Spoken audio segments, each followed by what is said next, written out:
Climb করতে চলেছি, that is Khardungla.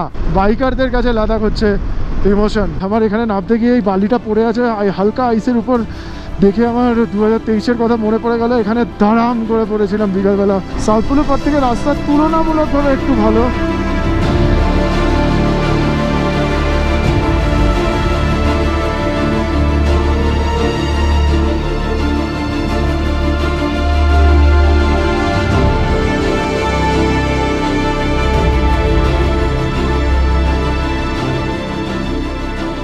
Good morning from লে। তোমরা যারা এই সিরিজটার সাথে অ্যাটাচ আছো, মানে কলকাতা থেকে লাদাখ সিরিজের সাথে অ্যাটাচ আছো, তারা নিশ্চয়ই জেনে গেছো আমরা কিভাবে লেতে এসে পৌঁছেছি। যারা প্রথম এই ব্লগটা থেকে এই সিরিজটা দেখা শুরু করেছো তাদেরকে রিকোয়েস্ট করবো যে এর আগে যে এপিসোডগুলো রয়েছে সেগুলো একবার দেখে নিও, তাহলে এই ব্লগ বা আপকামিং সিরিজের সাথে আরও ভালোভাবে নিজেরা কানেক্ট করতে পারবে। গত পরশুদিন সন্ধ্যেবেলা বললে ভুল হবে, গত পরশুদিন রাত 11টা নাগাদ আমরা লে এসে পৌঁছেছিলাম। আর কঠিন একটা রাইড করে এসেছি জান্সকার ভ্যালি দিয়ে। জান্সকার ভ্যালি জাংলা থেকে একদম আমরা লে এসে পৌঁছেছি প্রায় 270-280 কিলোমিটার রাস্তা। তার মধ্যে সিঙ্গেলা, সিরসিল্লা দুটো পাস। সিঙ্গেলাতে প্রচণ্ড স্নো ছিল, প্রচণ্ড ঠান্ডাতে কাঁপতে কাঁপতে আমরা রাইড করেছি। তারপরে সিরসিল্লা জাস্ট ফাটিয়ে রাইড হয়েছে। তারপরে লে এসে পৌঁছে দুদিন ধরে আমরা মোটামুটি সবাই রিল্যাক্সই করেছি। প্রচণ্ড টায়ার্ড হয়ে গেছিলাম, তো রিল্যাক্স করাটা স্বাভাবিকই ছিল। তো লেতে আমরা যে হোটেলে রয়েছি, হোটেল লায়ুল প্যালেস, 2023-এ যখন লাদাখ এসেছিলাম আমি এই হোটেলেই কিন্তু ছিলাম। খুবই সুন্দর একটা লোকেশনে রয়েছে, শান্তিস্তূপা থেকে একদম কাছাকাছি, লে মার্কেট থেকে 1-1.5 কিলোমিটারের মধ্যেই হবে। আর তার সাথে সাথে সুন্দর পার্কিংও রয়েছে। এদিকে দেখতে পাচ্ছি আমাদের বাইকগুলো সব পার্ক করা রয়েছে, আর এদিকে সবাই আমাদের টিম মেম্বাররা সবাই মোটামুটি ব্রেকফাস্ট করতে বসে গেছে। আর এই হচ্ছে ব্যাকগ্রাউন্ডে আমাদের হোটেল, এটাই হচ্ছে হোটেল। আর এই দিকে সালিম ভাইয়ারা থাকে, এই হচ্ছে সেলিম ভাইয়াদের রুম। এই নিচে হচ্ছে ডাইনিং এরিয়া, এদিকে কিচেন। আমি আমার ডেসক্রিপশনে হোটেলের কন্ট্যাক্ট ডিটেলস দিয়ে রাখছি, তোমরা যদি আসো এখানে তাহলে কিন্তু লেতে থাকতে চাইলে এখানে থাকতে পারো। তো প্রত্যেকের ব্যবহার এত ভালো না, মনেই হবে না যে নিজের বাড়ির বাইরে রয়েছে। আঙ্কেল, আন্টিজি, তার সাথে সালিম ভাইয়া, প্রত্যেকের ব্যবহার ভালো। এখানকার স্টাফ প্রত্যেকের ব্যবহার ভালো। এদিকে সকালবেলা সবাই ব্রেকফাস্ট দিয়ে বসে গেছে। বান্টু এখানে ভাট বকছে সকালবেলা থেকে। কি হয়েছে বলতো? কি তোর ভাটটা কি হচ্ছে? সবাইকে এনজয় দেওয়া, আনন্দ দেওয়া। তো ডমিনার তাহলে কিরম পারফর্ম করলো? ডমিনার তুমি তো দেখলে, তুমি বলো। আমি তো দেখলাম তুই তো বাইক নিয়ে শুয়ে আছিস, ছবি পোস্ট করছিস। শেষে দেখলাম পারফরমেন্স ভালো ছিল। ভালোই পারফরমেন্স দিল মোটামুটি, ভালোই মানে উঠলো তো দেখলাম। হ্যাঁ, বান্টু তো বাইক দুর্ধর্ষ চালায়, খালি মাঝে রাস্তায় পিচ পড়লে দেখতে পায় না। মানে যখনই পিচের রাস্তা আসে বান্টু একটু টেনশনে থাকে, আর অফরোড টফরোডে ওড়ায় বাইক। বান্টু দুর্ধর্ষ একজন রাইডার, লিড রাইডার, আমাদের সবসময় লিড করে নিয়ে যায়। এইবারও নিয়ে গেছিল। হ্যাঁ, খুব ভালো লিড করেছে আপনি। বিপ্লবে ক্লাসিক 350 রিবন কিরম পারফর্ম করলো? কোন জায়গাটায় তোমার মনে হয়েছে একটু অসুবিধা হয়েছে? অফরোড যখন করছিলাম, যখন ওই একটা উঁচু জায়গায় ওঠার ছিল, যেখানে পাথর, যেখানে তুমি আর হিমাদ্রি মিলে আমাকে পিছনে ধাক্কা মেরেছো, ওইখানটা চাপ খেয়েছিলাম। আচ্ছা, মানে ওটা তো নিচেই ছিল, একদম জান্সকারের লেভেলে ছিল, কিন্তু একটু স্টিপ ছিল, পাথর পড়েছিল। ওইখানটাতে চাপ খেয়েছিলাম। আর একটা জায়গায় চাপ খেয়েছি, সেটা হচ্ছে বরফ দেখে। তোমার ইন্টারকমে আওয়াজ পেয়েছিলাম, সব শেষ বললে। আমি কি হলো রে বাবা, গিয়ে দেখি আমি সেম জায়গা, সব শেষ বললো। ভাই বাবা তো সব শেষ বলছে, মানে কিছু তার ব্যাপার আছে। আমি চাপ খেয়েছিলাম হচ্ছে যখন এই জাংলা থেকে বেরিয়েছিলাম না, স্টার্টিং এই বাঁদিকে জাংস্কার নদী, ওপরে ক্লিফ হ্যাঙ্গার রয়েছে, সরু রাস্তা, তখন আমি একটু স্টার্টিং 5-10 মিনিট চাপ খেয়েছি। ডমিনারের উপর আমার ভরসা ছিল, কোনো অসুবিধা হবে না। ও আমার উপর ছিল না। ডমিনার মানে দুজনকে আমি একসাথে ধরছি, তুই কি তোর বাইককে আলাদা ধরিস ওর থেকে? কেটিএম এর উপর ভরসা মানে বৈদিকের উপর ভরসা, এটাই হলো ব্যাপার। ও ভাই, কেটিএম প্রমোট হয়ে গেল। দারুণ অ্যাডভেঞ্চার হয়েছে, মানে সেই লেভেলে অ্যাডভেঞ্চার হয়েছে। হ্যাঁ, সেটা তো হয়েছে, দারুণ। মানে প্রথমবার এইরকম অ্যাডভেঞ্চার, দারুণ মজাও হয়েছে, ভয়ও লেগেছে। আলাদাই ব্যাপার। যারা অ্যাডভেঞ্চার পছন্দ করো, জাংস্কার একবার করো, ওই রাস্তাটায় আমরা যেটা দিয়ে এসেছি। যারা পছন্দ করে না তারা বিরক্ত হয়ে যাবে, কোথায় রোড ভালো হয়ে যাবে। আর এই যে এখানে রয়েছে আমাদের সৌমদীপ এবার ফাটিয়ে দিয়েছে। এত ফুটেজ তো 10 বছর ধরে আপলোড করতে হবে। এত ফটো ফেটে গেছে, হালকা ঠোঁট ফেটেছে, আর কিছু ফাটেনি তো, ঠোঁট খালি ফেটেছে। সৌমদীপ, তোমার বক্তব্য আছে পিলিয়ন, তুমি কি করলে? ভয় লেগেছে না? ও হিমাদ্রিকে কতবার জড়িয়ে ধরেছো সেটা বলো।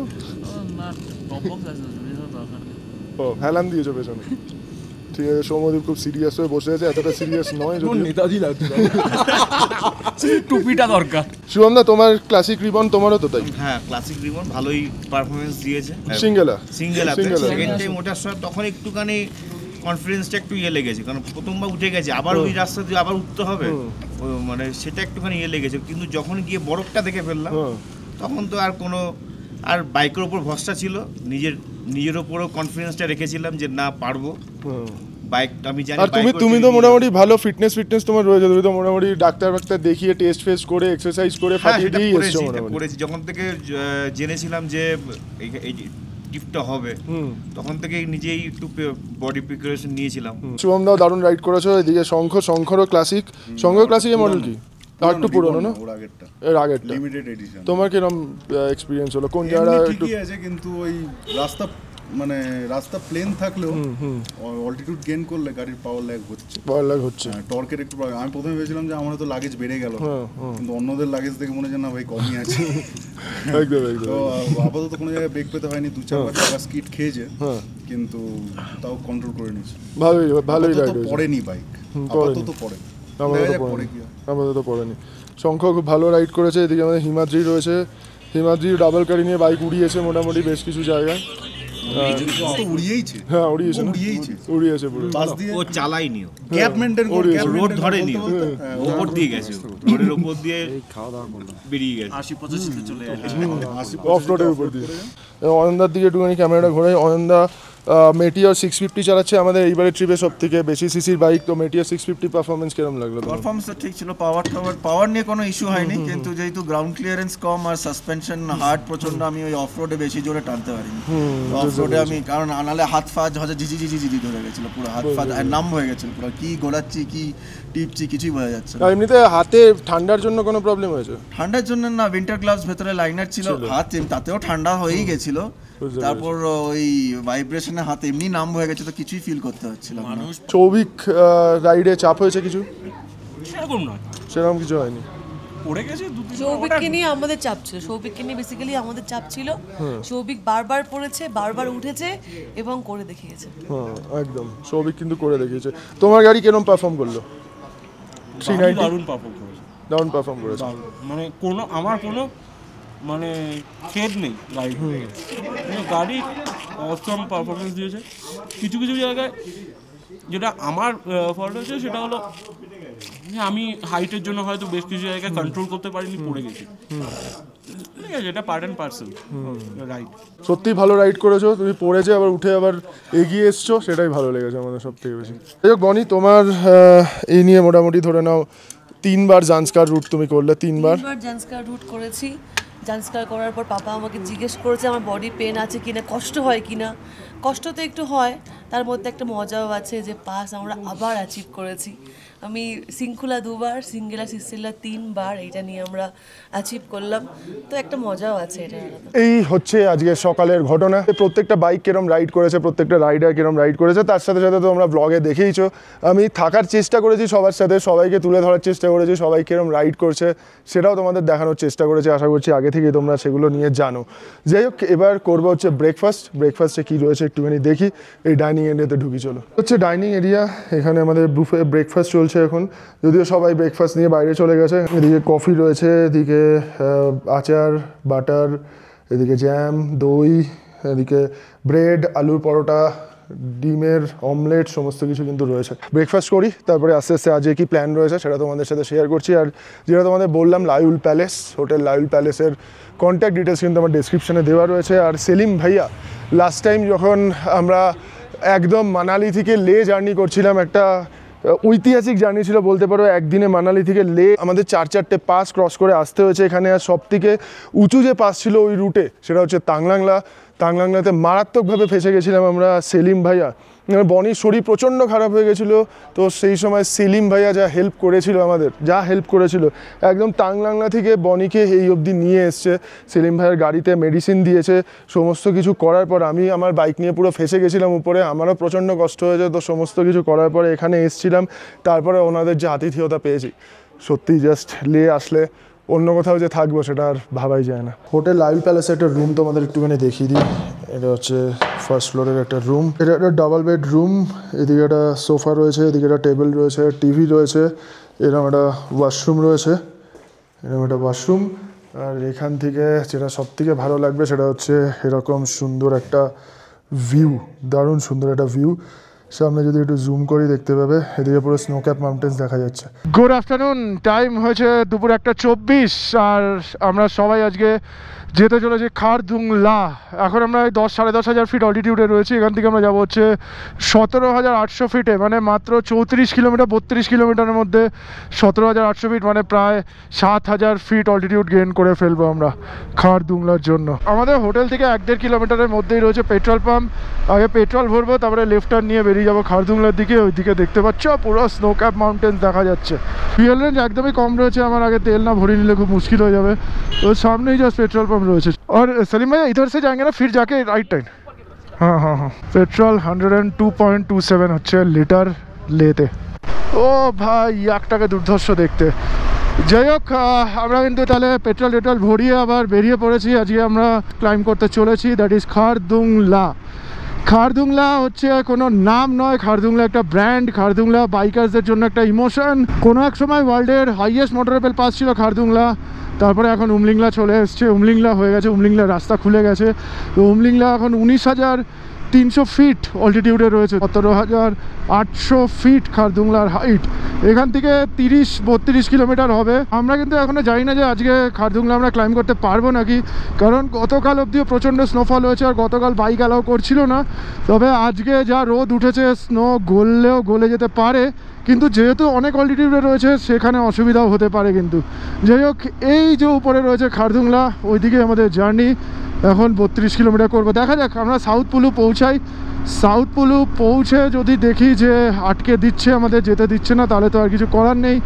আর যদি দেয় তাহলে আমরা খারদুংলা ক্লাইম করবো আজকে। সামনে কিন্তু এখন বাইক যে নিজের নামে আছে নাকি চেক করবে, তো তাই জন্য আমরা সেরকমভাবে পেপারসও নিয়ে আসিনি। কিন্তু পেপারস আমরা নিয়ে আসিনি, পেপারস অনলাইন দেখিয়ে দেবো। এখানে যে বাইক নিজের নামে আছে নাকি চেক করে, এখানে লোকাল যে ট্যুরিজম রয়েছে, লোকাল ট্রাভেল এজেন্সিগুলো রয়েছে, সেখান থেকে লোকালরাই চেক করে, কোনো সরকারি ব্যাপার নেই।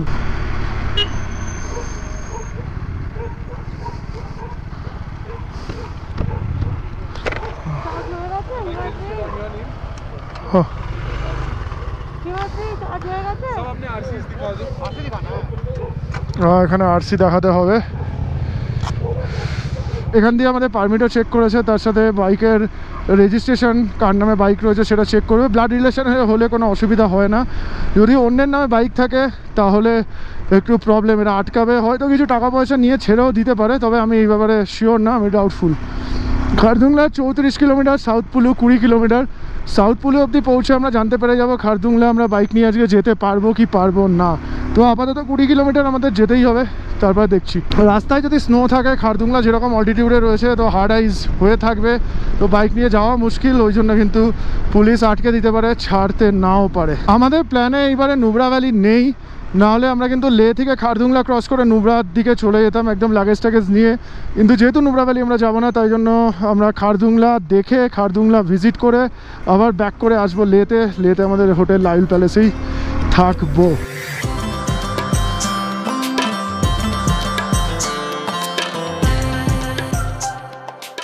সাউথ পুলুতে কিন্তু আমাদের আবার পারমিট চেক করবে, সাউথ পুলুতে আমাদের এন্ট্রি করতে হবে মেনলি।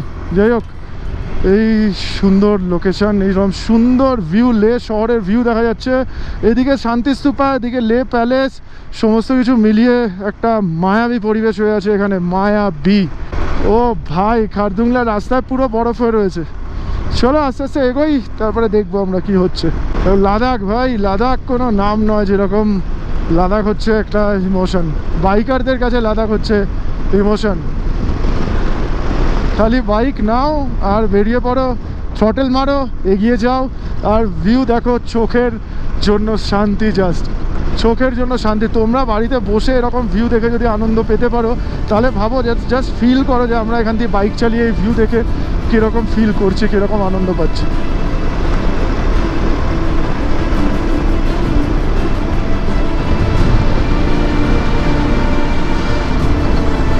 রাস্তা একটু কিন্তু খারাপ রয়েছে, এখানেও কিন্তু বেশ ধুলো বালি জমে রয়েছে। তো ঠিক আছে, আমরা জাঞ্জকারের যা রাস্তা ক্রস করে এসছি, তো এখন এই রাস্তা আমাদের কাছে সেরকম কিছু মনেই হবে না, ইজিলি পেরিয়ে যাবো।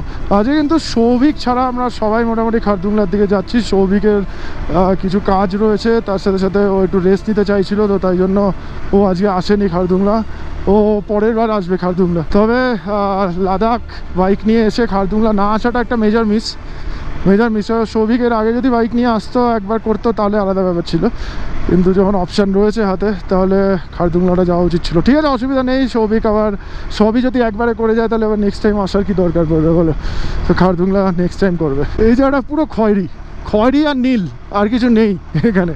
নীল আকাশ, খয়েরি পাহাড়। দেখো আকাশটা এতটাই নীল, একটু ছিটা ফোটা মেঘ দেখতে পাওয়া যাচ্ছে না, মানে পুরো নীল আকাশ। উপর থেকে লে শহরের ভিউ দেখতে পাচ্ছ। এই জায়গাটা নয়, ওই সামনের পার্টটা হচ্ছে লে শহর। আমাদের কিন্তু ভিডিও ফটোস এবার প্রচুর উঠেছে। সৌমদীপ আমাদের সাথে জয়েন করেছে রাইডে। এবার সৌমদীপ পুরো ফাটিয়ে কাজ করেছে, প্রচুর ফটো ভিডিওস উঠেছে যেগুলো আমরা ইনস্টাগ্রামে রিল হিসাবে আপলোড করছি, ফটোগুলো ইনস্টাগ্রামে পোস্ট হিসাবে আপলোড করছি। তো একটু ইনস্টাগ্রাম চ্যানেলটাও তোমরা ভিজিট করে নিও। রিলগুলো দারুণ বানানোর চেষ্টা করছি, ভালো লাগবে আশা করি। যারা স্পেশালি শর্ট কন্টেন্ট দেখতে পছন্দ করো তাদের জন্য কিন্তু খুব সুন্দরই লাগবে। আমাদের ইনস্টাগ্রাম চ্যানেলগুলো লিঙ্ক দেখবে আমার ডেসক্রিপশানে রয়েছে, তো একবার খুলে দেখে নিতে পারো, একবার চেক করে নিতে পারো, ভালো লাগবে ইনস্টাগ্রামগুলো। খারদুংলায় কিন্তু এতটা অফরোড ছিল না, লাস্ট টাইম আমি যখন খারদুংলায় এসেছিলাম এতটা অফরোড ছিল না। এইবারে কিন্তু বেশ খারাপ রাস্তা রয়েছে।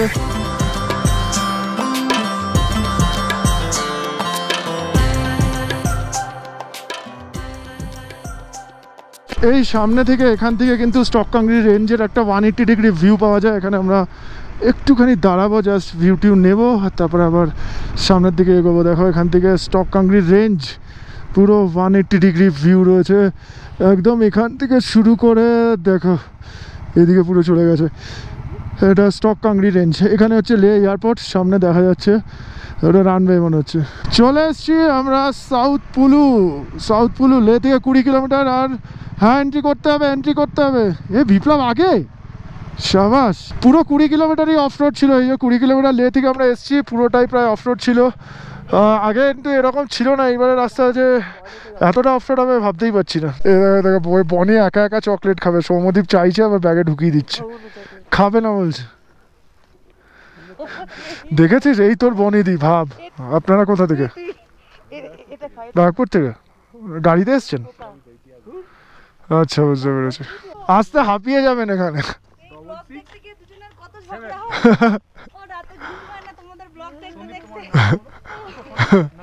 Thank you.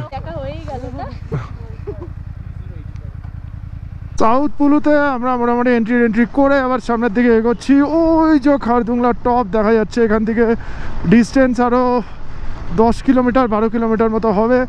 আর তারপরে টারম্যাকও আমরা পেয়ে গেছি। সাউথ পুলু অবধি রাস্তা খারাপ ছিল, সাউথ পুলুর পরে রাস্তা আবার ভালো, টারম্যাক।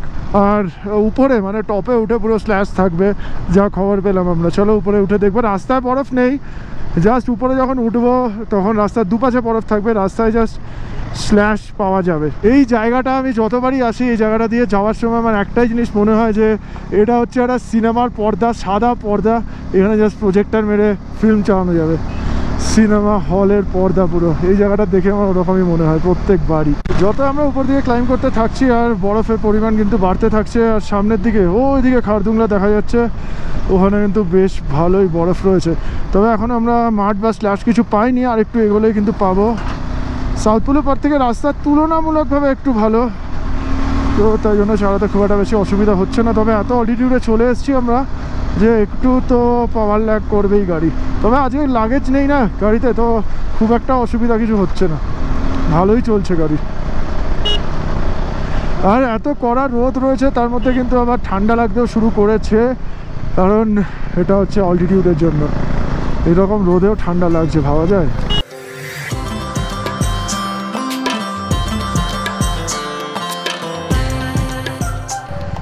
আরো ভালো বুঝতে পারবে। দেখো ওই রাস্তাটা দিয়ে আমরা আস্তে আস্তে উপরের দিকে উঠে এসেছি। এখান থেকে এই জায়গাটা দেখো, এবার ভিউ দেখো।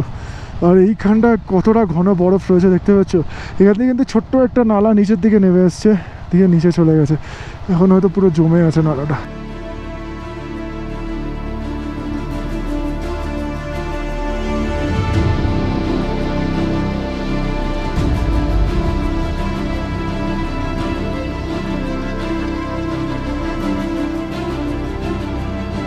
ফাইনাল ক্লাইম্ব চলছে খারদুংলার দিকে, ফাইনাল ক্লাইম্ব পৌঁছে গেছি। জাস্ট দেখা যাচ্ছে, ঘুরলেই দেখা যাবে খারদুংলা। ওই যে খারদুংলা দেখা যাচ্ছে।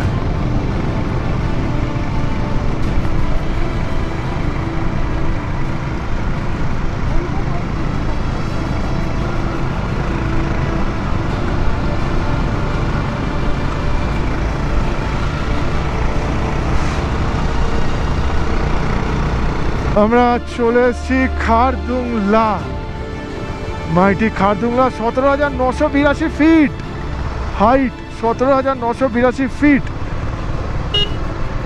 আগে আমরা ছবি তুলে নিই, তারপরে যা খুশি করবো। আমরা কিন্তু পৌঁছে গেছি খারদুংলা টপে।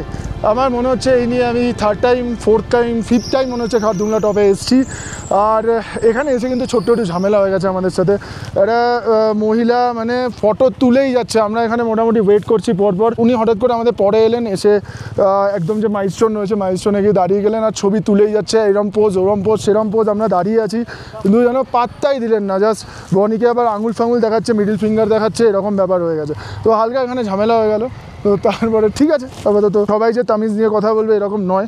যাই হোক, মিটে গেছে ঝামেলা। এখানে খারদুংলাতে আমরা একটু ফটোগ্রাফি তো করবোই, তার সাথে সাথে কিছু রিলের শট নেব। তার সাথে সাথে এখানে কিছু চাটাও খাবো। এখানে একটা আর্মি ক্যান্টিন রয়েছে, এখান দিয়ে চাটা খাবো, তারপরে নিচের দিকে নামবো। বেশিক্ষণ এখানে দাঁড়ানোর ইচ্ছা নেই, কারণ বুঝতে পারছো এত অল্টিটিউডে যখন তখন কিন্তু মাথা যন্ত্রণা হতে পারে, মাথা টিপ টিপ করতে পারে, অল্টিটিউড সিকনেস হতে পারে। তো তাই জন্য আমরা বেশিক্ষণ দাঁড়াবো না। তবে ক্যামেরাটা ঘুরিয়ে একটু জাস্ট ভিউটা তোমাদের দেখাই।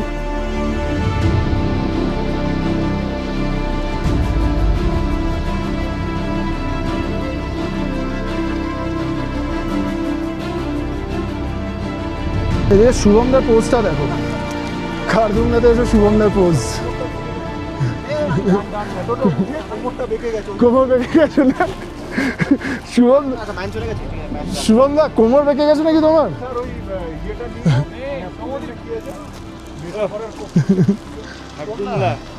খারদুংলা ম্যান, খারদুংলা। ঝগড়াতে জিতলো কে তাহলে? চলো, বিকাল 4:04 আর আমরা নামতে শুরু করে দিলাম খারদুংলাতে। লে 39, মানালি 428, চণ্ডীগড় 700 কত একটা দেখলাম, ভুলে গেলাম। যাই হোক, এখানে বনির একটুখানি মাথা যন্ত্রণা করছিল, তাই জন্য বনি আগে বান্টু বাইকে নেমে গেছে। আমার কিছু ব্র্যান্ডের শ্যুট ছিল, তো আমি সেগুলো করছিলাম আর কি। জাস্ট আমার এখানে নামতে গিয়ে এই বালিটা পড়ে আছে হালকা আইসের উপর, দেখে আমার 2023-এর কথা মনে পড়ে গেল। এখানে দাঁড়াম করে পড়েছিলাম বিকালবেলা, প্রায় 7টা বাজে, অন্ধকার হয়ে আসবে এরকম সিচুয়েশান ছিল তখন। পড়েছিলাম, আমার পুরো প্যান্ট ছিঁড়ে গেছিলো। জাস্ট আর্মার ছিল বলে, মানে নিতে আর্মার ছিল বলে বেঁচে গেছি কোনো রকমের, নাহলে হাঁটু দুটুকরো হয়ে যেত। তো এই হচ্ছে ভিউ খারদুংলার, এই হচ্ছে ভিউ মাইটি খারদুংলা। দারুণ সুন্দর ওয়েদারে আজকে আমরা খারদুংলা ভিজিট করে এখন নিচের দিকে নামছি। দারুণ সুন্দর ওয়েদার ছিল, আর আমরা কিন্তু ওয়েদারটাকে ফুল ইউটিলাইজ করেছি। বেশ কিছুক্ষণ এখানে দাঁড়িয়ে শর্ট নিয়েছি। টাইম বিকাল 4:39 আর সাউথ পুলুতে পৌঁছে আমরা কিছু খাবার অর্ডার করেছি। খাবারের মধ্যে এসে গেছে হচ্ছে ম্যাগির উপর এরকম ডিম ছড়িয়ে দিয়েছে, দেখো গোটা ডিম নয় মনে হচ্ছে দেখে। যাই হোক, এই ম্যাগিটার দাম হচ্ছে 70 টাকা এখানে। আর তার সাথে সাথে আমরা লাল চা খেয়েছি, লাল চা হচ্ছে 30 টাকা, চিনি ছাড়া লাল চা। আপাতত ম্যাগি খাবো, তারপরে নিচের দিকে নামবো। আজকে আবার বিকালবেলা কিছু পিজা খাওয়ার প্ল্যান হচ্ছে। লেতে পিজা হাট রয়েছে, ওখান দিয়ে পিজা কেনা হবে। তো আমরা যেহেতু এইবারে নুব্রা প্ল্যান করিনি, তাই জন্য আমরা এরকমভাবে খারদুংলা পাসটা ভিজিট করলাম। তোমরা যদি আসো ওদিকে রুটে, তাহলে এরকমভাবে প্ল্যান করতে পারো যে খারদুংলা ক্রস করে নুব্রা চলে যেতে পারো, নুব্রা থেকে তুরতুক ভিজিট করতে পারো, তারপরে আবার নুব্রা ব্যাক করে এসে একদিন সিয়াচেন বেস ক্যাম্পের দিকে যেতে পারো। নুব্রা ভ্যালি থেকে, সিয়াচেন থেকে বা নুব্রা থেকে চলে যেতে পারো প্যাংগং লেকের দিকে দুর্বুক হয়ে, শিয়ক ভ্যালি হয়ে, শিয়ক রিভারের পাশ থেকে প্যাংগং লেকের দিকে চলে যেতে পারো। তারপরে যদি আর ওদিকে হানলের দিকে যেতে চাও তো ভালো, যদি না যেতে চাও তাহলে প্যাংগং থেকে বেরিয়ে চাংলা ক্রস করে লে পৌঁছে যেতে পারো। আবার এরকম রাউন্ড ট্রিপ তোমরা করতে পারো। এরকম যদি যেতে হয় পেছনে পেছনে কচ্ছপের মতো, তাহলে কিরম লাগে ভাবো। কোনো জায়গায় নেই, হর্নও মারছি না ওই জন্য। ওরে বাবা,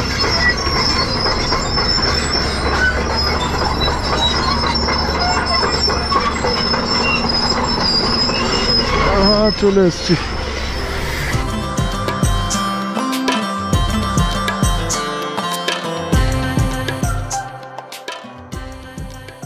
খারদুংলা থেকে ফিরে আসার পরে এখানে আমাদের পার্টি চলছে, আজকে পিজা পার্টি। কালকে ছিল আমাদের বিরিয়ানি পার্টি, আজকে আমরা পিজা পার্টি। এই যে পিজা পার্টি। এটা কি চিকেন পিজা? দাদা ফট করে নিন খালি কোকটা মিসিং কি বলো কি না আর কোল্ড ড্রিঙ্ক খেও না তুমি এখানে তো পিজা চলছে আর তার সাথে ওখানে আমার বাইক খোলা হয়েছে বাইকে ইঞ্জিন অয়েল চেঞ্জ করছি আমি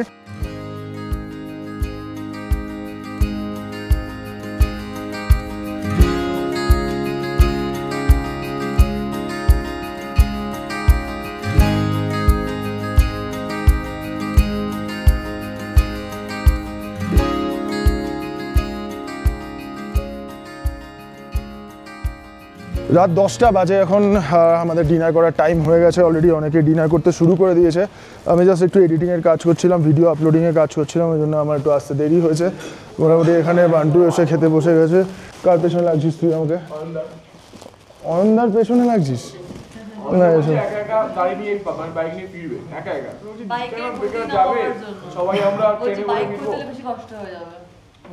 আমিও ফিরতে পারি তোমার সাথে বলা যাচ্ছে